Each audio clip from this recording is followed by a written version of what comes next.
আমরা এখন আছি বরিশাল জেলার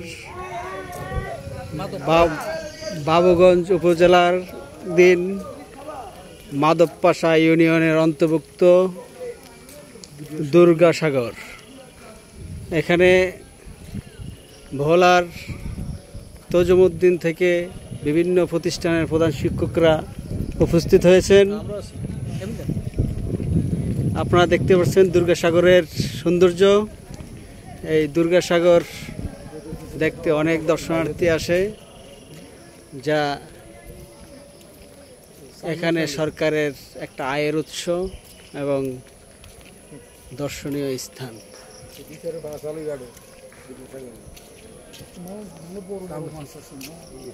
না, সরকারের কোনো আয় আসার সম্ভাবনা নাই। এখানে অনেকগুলি ছোট ছোট ঘর দেখা যাচ্ছে।